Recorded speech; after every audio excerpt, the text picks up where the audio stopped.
Ciao viaggiatori, andiamo a Verona? Calma, não vai ser ainda em italiano, eu não tenho nem capacidade disso, o vídeo vai ser totalmente em português. Foi só uma brincadeirinha que eu fiz, porque hoje nós vamos falar de uma cidade italiana, da cidade de Verona. Vamos nessa!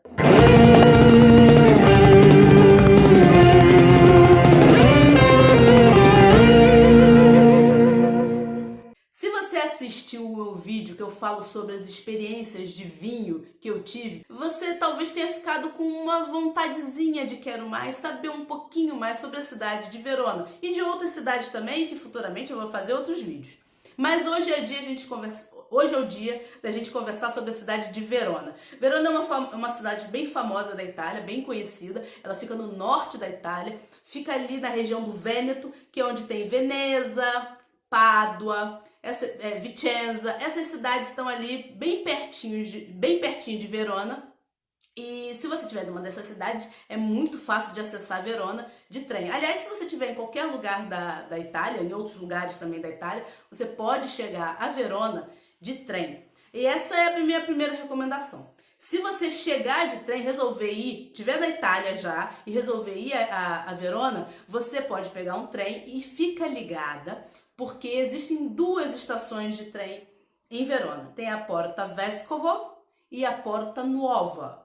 A estação mais central é a Porta Nuova. Então, se a sua acomodação for ali no centro da cidade, no centro de Verona, você tem que descer na Porta Nuova. Isso é importante falar porque às vezes a pessoa não conhece, ou está desavisada, ou está distraída, ou realmente não tem a menor ideia que pode ter mais de uma estação. Vê ali Verona e desce. E se for Porta Vescovo, ou você vai ter que pegar de novo o trem para continuar até a Porta Nuova, ou então você vai ter que ir andando, acho que nem dá, acho que é longe. Você vai ter que pegar de novo a condução. Então, fica ligado. Isso vale para qualquer cidade que você estiver chegando de trem, tá? Não só na Itália, não só... Isso na Europa de um modo geral. Aliás, eu acho que em qualquer lugar do mundo, né? Pode ser que tenha mais de uma estação, principalmente se for um lugar cuja língua seja bem difícil. Aí você tem que prestar mais atenção ainda. Então, saltando na estação certa, você vai estar aí do centro mesmo, da rua central, vamos dizer assim, da praça central, você vai estar aí uns 25 minutos de caminhada, mais ou menos, dependendo do seu passo. Então, uma acomodação ali no centro da cidade, você vai ficar perto da estação central, você vai ficar perto das atividades, das atrações que tem na cidade. É bem legal. Dá uma olhada nesse vídeo que eu falo justamente sobre ficar hospedado no centro e das vantagens disso. Tá bom? Se você estiver chegando direto na Itália, né, já no aeroporto de Verona, se estiver chegando pelo aeroporto, não tem problema, existe um ônibus. Eu nunca peguei porque eu nunca cheguei pelo aeroporto de Verona.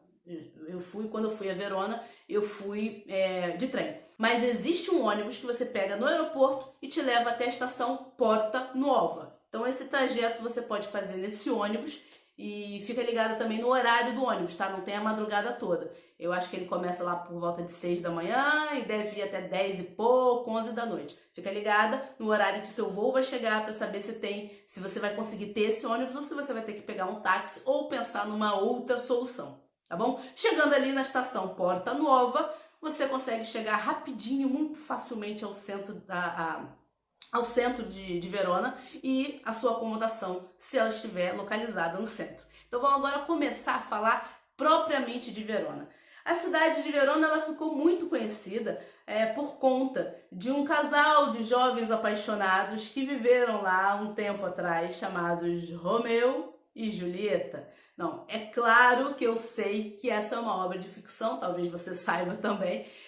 Depois que William Shakespeare, o dramaturgo inglês, resolveu ambientar a história desse casal, desse jovem casal apaixonado na cidade de Verona, eu acho que foi a partir daí que a cidade de Verona ficou muito mais conhecida. Se você não sabia que a história de Romeu e Julieta se passava na cidade de Verona, agora você está sabendo. Inclusive, a cidade capitaliza muito bem em cima disso, aproveita muito bem isso, oferecendo algumas atividades para você fazer que são relacionadas de alguma forma a essa obra de William Shakespeare. Inclusive, no centro ali da cidade tem uma plaquinha com o rosto de William Shakespeare, e tem uma plaquinha ali em homenagem. Eu vou botar a foto aqui, eu tenho até a foto, dá uma olhada.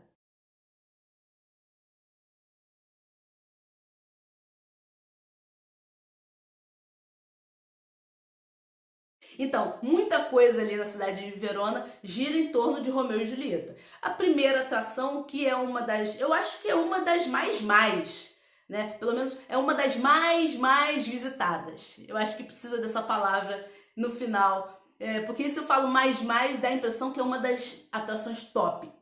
E não é. Muita gente vai lá por conta, né? Vai a Verona por conta dessa história de Romeu e Julieta e quer conhecer a casa de Julieta. E quando chega lá, eu achei um pouco decepcionante. Eu não quero estragar o seu sonho, eu não quero estragar a sua ilusão, mas eu achei um pouco decepcionante. Justamente porque, como a maioria das pessoas, eu cheguei lá com uma expectativa de ver uma atividade, de ter uma atividade, de ver uma atração interessante. Mas olha, o meu guia, aliás, se você não viu o meu vídeo que eu falo sobre guias de viagem, dá uma olhada que eu vou deixar linkado aqui. O meu guia já tinha me avisado, né? Já tinha recebido uma mensagem do meu guia, já tinha me avisado que era uma atração mais fraquinha, que não tinha essa emoção que a gente está achando que vai vivenciar ali. E realmente não tem. É uma casa que ela foi paramentada como se fosse uma casa de uma jovem da classe social de Julieta, da época que viveu Julieta. Então ela é ambientada assim. Dentro é um museu que tem algumas obras de arte diversas, tá? Mas voltadas, né, com essa temática, né, voltadas para Romeu e Julieta, voltadas principalmente para William Shakespeare, né, cujo tema principal é ali William Shakespeare, Romeu e Julieta. E eu achei um pouco decepcionante mesmo. Do lado de fora, você tem o balcão, que é a varanda, que seria a varanda onde o casal apaixonado conversava na história. E você pode tirar foto ali, ficar ali na varanda, né, na bancadinha, e alguém tirar foto sua, mas não passa muito disso. Na frente dessa varandinha tem ali uma estátua, não, como é que se diz?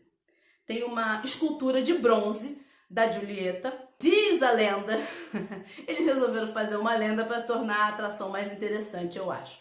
Que se você passar a mão no seio da escultura, você tem sorte. Então você vê que um tá gasto de tanto que passaram a mão e o outro não. E aí tem umas brincadeirinhas bobas, principalmente a garotada mais nova, e eu achei, sinceramente, tudo muito sem graça.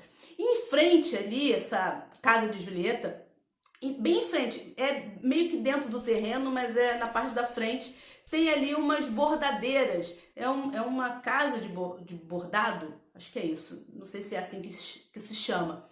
E elas podem bordar o que você quiser. Elas têm ali alguns produtos, né? Avental, vários tipos de lenço.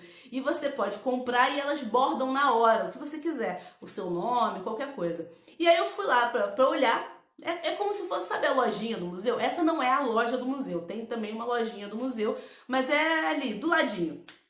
E aí eu entrei ali pra olhar. Ela me perguntou qual era o meu nome. E num papel, ela, na hora, assim, em questão de 1 minuto, menos de 1 minuto, ela bordou o meu nome. Ela ia virando assim, e escreveu lá, Glória. E elas fazem isso com todo mundo, eles fazem isso para incentivar as pessoas vão ficar impressionadas, né? Vão achar bonito e tal, e possivelmente podem acabar comprando algum item lá da loja e pedir para bordar. Para dar de presente pode ser bem interessante. Mas, bom, a história da casa de Julieta termina aqui. Eu sei que você, assim como eu, você vai ser teimosa também, assim como eu fui teimosa. O meu guia tinha avisado que não era essas coisas, mas eu fui, e vou te dizer, eu fui ainda com alguma expectativa. E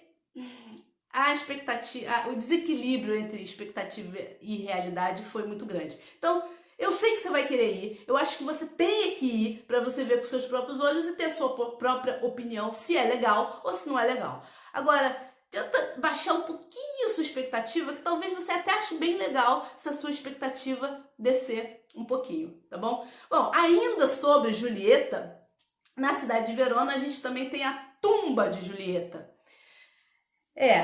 A tumba do personagem, ou seja, há uma tumba de alguém que nunca esteve entumbado ali, nunca esteve enterrada ali, mas tem lá a tumba de Julieta. Eu também tirei foto, é em outro lugar, é em outro local, tá? É em outro lugar. Fui lá, lógico, né? Tirei foto, tô ali e quero ver tudo da Julieta. Tirei foto, mas essa tumba de Julieta, ela é dentro de um museu, ela é num jardim, e esse jardim está num museu que faz parte de um museu que é chamado Museu dos Afrescos.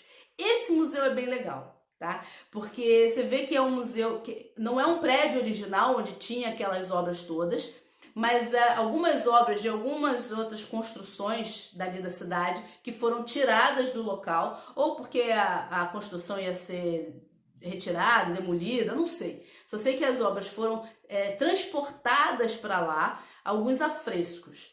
Então você vê, por exemplo, alguns afrescos que são pintados em um arco, você vê que ali era uma sala comum, eles fizeram um arco e colocaram os afrescos, né, originais ali na forma de arco também. É bem interessante. Se você não sabe o que são afrescos, afrescos são pinturas feitas sobre uma superfície ainda que está fresca. Então, sobre o gesso fresco. Enquanto a gente, quando vai pintar uma parede, vai pintar algum mural numa parede, a gente espera a tinta da parede estar completamente seca para depois pintar. Quando a pintura é feita a fresco, é quando ela não é a seco. E quando eu descobri isso, eu fiquei encantada. Eu já sabia disso antes de visitar esse Museu dos Afrescos, obviamente, mas quando eu entendi o que significava afresco, eu achei o máximo. E é por isso até que as pessoas que sabem, entendem de pintura, dizem que é tão difícil, porque você tem que pintar antes que ali o gesso seque, né? Antes que a sua base seque. Então tem que pintar ainda enquanto tá fresco. Entendeu? Eu acho isso incrível. Bom, além disso, terminamos o assunto de Julieta aqui. E Romeu, não sei. Romeu se foi. As coisas que tem na cidade são para Julieta. Existe na cidade um anfiteatro, que é a arena da cidade, que fica incrustado ali no centrão da cidade. Imagina que você tá, por exemplo, aqui no Rio seria como você tá andando pela Cinelândia e de repente você vê uma obra enorme construída no século I. Em São Paulo seria o equivalente, você está andando pela Avenida Paulista e no meio da Avenida Paulista tem uma obra arquitetônica enorme que foi construída no século I. Eu não sei em outras cidades, mas assim, imagina o centro da sua cidade, cheio de prédios, até prédios modernos, e de repente, no meio desse local bem moderno, bem contemporâneo, tem um anfiteatro romano ali incrustado no meio do centro da cidade. Você vê o novo e o velho conversando ali, convivendo ali, né? As obras arquitetônicas convivendo ali, e é muito legal você ver um anfiteatro romano que foi construído no século I, que é o terceiro maior anfiteatro romano do mundo, que está ali no meio de Verona. Esse anfiteatro é o terceiro do mundo, ele perde para o Coliseu e perde também, em tamanho, né? Ele perde também para um anfiteatro que eu não vou me lembrar o nome, que fica em Nápoles. Ele é o terceiro maior. E ele foi construído antes do Coliseu. O Coliseu também é do século I. Ele foi construído aí uns anos antes do Coliseu. Talvez se ele tivesse sido construído uns anos depois, ele tivesse sido feito um pouco maior para ganhar do Coliseu. Vai saber, né? Eu não sei. Então, nesse anfiteatro, né, a arena da cidade, Você pode visitar em qualquer época do ano, você vai lá, visita, vê, consegue vislumbrar como eram ali os duelos dos gladiadores, né? Os gladiadores entre si, os gladiadores com as feras. Você consegue vislumbrar isso aí, esses espetáculos, né? Porque é um pouco, eu acho muito mórbido, mas enfim, eram espetáculos que aconteciam em teatros. E aí você pode visitar quando você quiser, em qualquer época do ano, mas especificamente, se você estiver no verão, se você visitar Verona no verão, você vai poder ver os espetáculos operísticos, né? As óperas que são produzidas dentro desse anfiteatro. E hoje é o grande propósito desse anfiteatro, que é servir de palco para essas grandes óperas. E são grandes óperas, né? Lota aquilo ali. Eu tive um pouquinho antes, eu não tive a felicidade de poder assistir nenhuma ópera, porque eu tive um pouco antes, mas eu vi um momento já de começo de preparação da infraestrutura do local para receber as produções, né? Para começar a receber as produções. Só de ver a forma como estavam trabalhando ali, né? A velocidade, inclusive, dava para perceber que certamente receberia dali a algumas semanas, né? Super produções. Mas no verão você pode assistir uma dessas obras e deve ser incrível. Talvez tenha horário também para você visitar fora do horário das apresentações, aí eu já não sei. E outra coisa que você consegue ver ali do anfiteatro, se você sobe ali no patamar maior, mais alto ali da arquibancada, numa determinada posição, né, voltada ali para o norte, mais norte ainda da Itália, né, se você direcionar para o norte, você vai conseguir ver as montanhas Dolomitas, as Dolomitas, muito de longe, mas você consegue ver, dá até para fazer foto, você consegue ver dali as Dolomitas. E aí você sai dali do anfiteatro, né, da arena, que é uma construção do século I, você anda um pouquinho, você vai topar ali na rua principal da cidade, onde tem várias lojas, marcas de luxo, de roupas, de bolsas.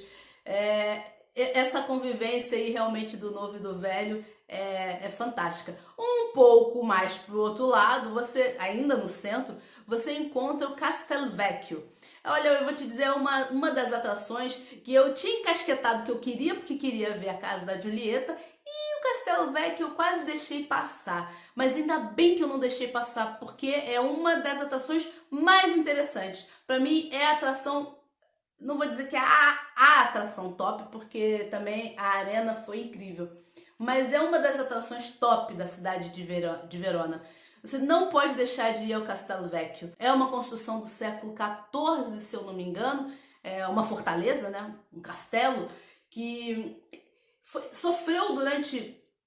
Da construção dele para cá, ele sofreu durante muitas guerras e foi danificado muitas vezes, né? Napoleão foi lá e danificou um tanto, as guerras, né? Guerra Mundial foi lá, danificou mais outro tanto. E mais recentemente ele passou por uma restauração, só que essa restauração ela não reconstruiu o castelo, não. É uma restauração que acertou o que precisava acertar e algumas partes destruídas do castelo foram mantidas destruídas de forma que a gente pudesse ver, ou seja, ver essa destruição conta um pouquinho também da história do castelo. Ou era alguma parte que foi destruída que era cercada assim por uma parte de vidro que você conseguia ver, mas não acessar, ou então alguma parte destruída era circundada, circundada por uma espécie de passarela, vamos dizer assim, uma pontezinha, que você pode passar por ela e consegue ver alguma destruição, algum dano que o Castelvecchio sofreu, e você vai conseguir ver. Isso daí conta a história do Castelvecchio. Sem contar aqui dentro, aliás, do lado de fora já é uma atração, porque você faz fotos incríveis. Na pontezinha para chegar ao Castelvecchio, você já tem ali uma atração, já tem alguns músicos, né, alguns artistas de rua tocando a música, você dá uma moedinha lá pro artista de rua, e você consegue chegar quando você chega no castelo, você já tira fotos lindas e dentro do Castelo Vecchio você tem um museu. Como se não bastasse, o Castelo Vecchio por si já é uma super atração, já é uma atração turística que eu acho imperdível. Dentro você tem um museu e é um museu bem variado. Você tem aí esculturas, você tem aí pinturas, você tem artefatos medievais, armas medievais. É bem variado, joias. É bem variado mesmo e vale a pena você conferir, é imperdível. Bom, além de tudo isso que eu falei, eu passei pouco tempo na cidade de Verona, eu passei só 3 diazinhos na cidade de Verona, eu acho que merecia ficar mais 1 ou 2 dias pelo menos, mas não fiquei. Mas eu cheguei também aí ao teatro, assisti uma peça de teatro, assisti no Teatro Novo, que é ali pertinho ali da casa de Julieta. Eu assisti um Pirandello, o Homem com a Flor na Boca. Eu na ocasião não entendia quase nada, eu entendia muito pouco de italiano. E para mim já é um texto que já é difícil em português, né? Imagina em italiano. Mas eu consegui entender o geral da obra, achei uma boa peça, consegui entender o geral da obra porque eu conhecia a história, conhecia a peça. Então deu pra entender, mas assim, entender mesmo cada palavra, não, foi um desafio que eu me coloquei que eu não consegui alcançar. Mas vale a pena, se você tiver curiosidade de conhecer um teatro, é um teatro novo, tá? Um teatro contemporâneo, não é um teatro centenário, nada disso, eu acho. Pelo menos a aparência dele é de ser um teatro bem contemporâneo, mas vale a pena conhecer, assistir uma peça, treinar seu italiano, quem sabe. E depois disso, não depois do teatro, mas depois dessas atividades, além de ter comido bastante, comi ali na praça principal, né? Na praça principal tem vários restaurantes. Um dia ali eu comi uma boa pizza italiana com cerveja, que pizza se come bebendo cerveja. E teve outro dia que eu comi uma bela pasta, uma pasta italiana, com um bom vinho. É sempre um bom vinho, qualquer vinho que você pede é sempre um bom vinho. Você pede vinho da casa, é um ótimo vinho, vale a pena você experimentar. E eu passei esses 3 dias e depois dali eu segui para a cidade de Brescia, que fica perto, mas não é a mesma região, uma região vizinha. Tem o Vêneto e do lado tem a Lombardia, que é onde fica Milão. Brescia é pertinho de Milão. Mas antes de chegar a Milão, tem Brescia. E é por isso que Brescia, consegui uma brecha no meu trajeto de viagem, no meu roteiro de viagem. Se você quiser saber um pouco sobre essa cidade, que também é uma cidade encantadora, conforme você vai andando pela rua, é impressionante que você vê os diversos estilos, você vê medieval, você vê barroco, você vê renascentista, tudo. Você vai andando na rua, você vê tudo misturado, é bem interessante. E se você quiser saber um pouco mais sobre a cidade de Brescia, o que tem para fazer lá, você coloca aqui nos comentários. Fala, eu quero saber sobre Brescia. Aí eu posso fazer um vídeo sobre a cidade de Brescia, que conseguiu uma brecha. Ai, gente, não vou cansar agora de fazer essa piada. Essa piada me veio, olha, sei lá, quantos anos depois que eu estive na cidade de Brescia, que conseguiu uma brecha. Ai, gente, parou, viu? Parou, senão eu não termino o vídeo. Coloca aqui nos comentários, por favor, se você tem interesse em saber o que tem na cidade de Brescia, o que tem para fazer lá. Eu não vou fazer a piada de novo. Se você curtiu o vídeo, não esquece de deixar aquele polegarzinho maroto. Agora, se você achou ruim, se não falar, tudo que você está contando aí eu já sabia de Verona, não tem problema, você pode mandar o polegarzinho para baixo, mas coloca também aqui na descrição o que pode melhorar, quais os assuntos que te interessam, o que você quer ver de assunto no próximo vídeo. E já que você vai colocar isso, ó, não esquece, ó, tá vendo esse botão aqui escrito inscreva-se? Tá vendo aqui embaixo, ó? Então, se inscreve no canal e ativa o sininho, porque aí quando sair o vídeo desse assunto que você tanto quer saber, você vai receber a notificação. Se for um assunto que você não tem interesse, é só você arrastar a notificação e não precisa assistir, óbvio. Agora, se for aquele assunto que você quer saber, você vai assistir e não vai perder nada. É por isso que eu sempre digo, você vem comigo!